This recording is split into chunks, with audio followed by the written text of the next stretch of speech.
If you've felt that growing tension lately, I mean, in relationships and just public conversations, all driven by political differences, well, you're definitely not alone. Yeah, it seems to be everywhere. So today, we're doing a deep dive into some really interesting source material. It's all focused on recent online stuff and, real-world incidents tied to this extreme political polarization. And specifically, what the sources themselves are calling the radical left perspective in these cases. Exactly. So our mission here, we want to pull out the key insights, look at how these dynamics actually unfold, the tactics used online, and the impact on society. And crucially, we're sticking strictly to what the sources present. We're staying impartial, just laying out the information so you can get a really comprehensive understanding of these, frankly, complex issues. All right, let's dig in. We've all felt political pressure, maybe, but what happens when it really hits home, like in our closest relationships? Yeah, that's where our first source takes us. It focuses on a case study,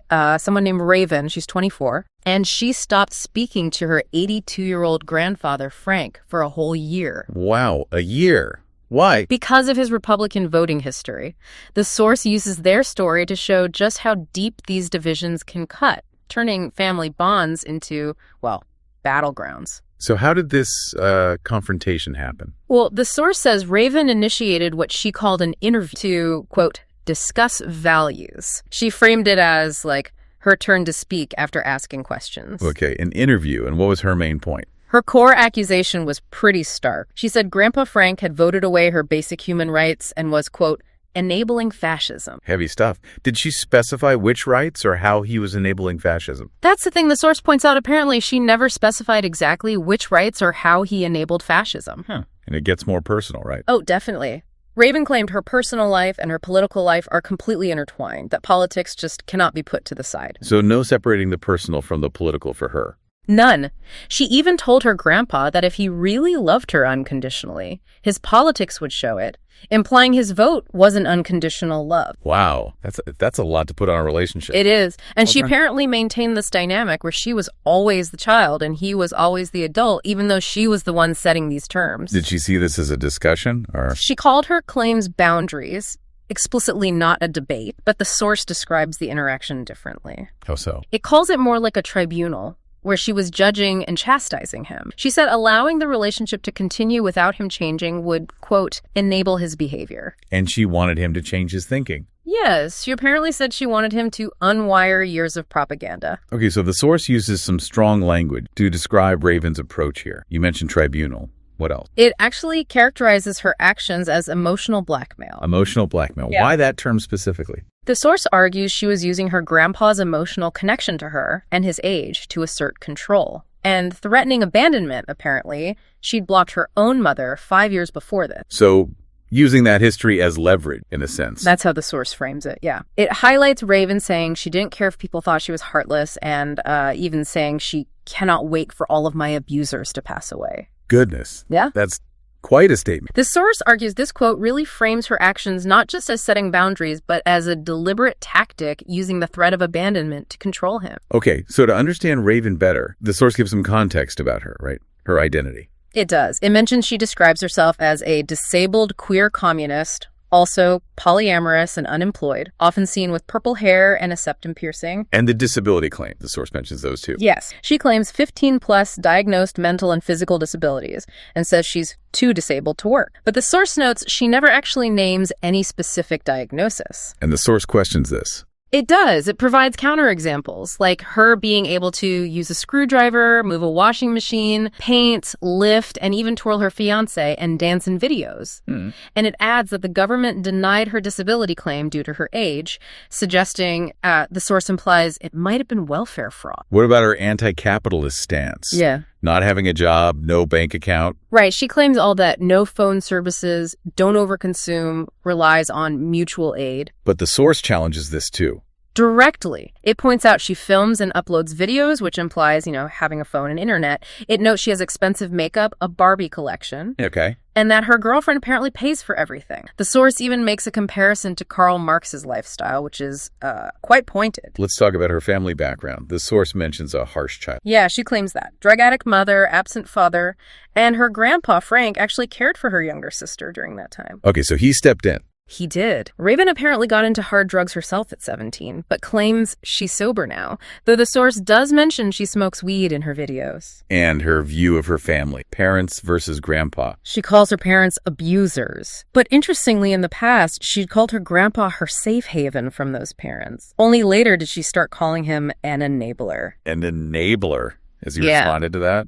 According to the source, yes. Grandpa Frank actually apologized for any past enabling behaviors he might have had and is actively trying to make amends. How? Still texts her, apparently shows up at her house unannounced sometimes. This is all happening even after his wife, Raven's grandmother, died 2 years prior. So he's trying to maintain connection despite everything. It seems so, but Raven had specific demands for him, didn't she? Yes, beyond just changing his think. The source said she demanded he not vote at all. Not just vote differently, but not vote, period. Right. And also disown family members she considered anti-masking, and that he himself must wear a mask around her. Wow, and the masking thing is current. She claims she still wears a mask now in 2025 and hasn't gotten sick, saying masking works and she does it because I care. What does the source say about that? It suggests her not getting sick might be because she's unemployed and doesn't have much social exposure, and it generally questions the effectiveness of common mask use. Okay. And there was a specific incident with coughing. Yeah, she apparently cited her grandpa coughing in her presence after she'd asked to reschedule because he had symptoms as a deciding factor in cutting him off. Why? She claimed it showed he doesn't care if I get COVID and die. This brings up something the source mentions repeatedly, doesn't it? The idea of empathy. Yes, exactly. Raven and others mentioned in the sources apparently claim to have a lot of empathy. But the source sees an irony there. It does. It suggests the word empathy is almost used like a meme, often right alongside making demands or threats of cutting people off. And it implies that Grandpa Frank, with his apologies and continued efforts to connect, might actually be the one showing empathy in this whole situation. So, looking at Raven's story as a whole, what's the key takeaway the source is presenting?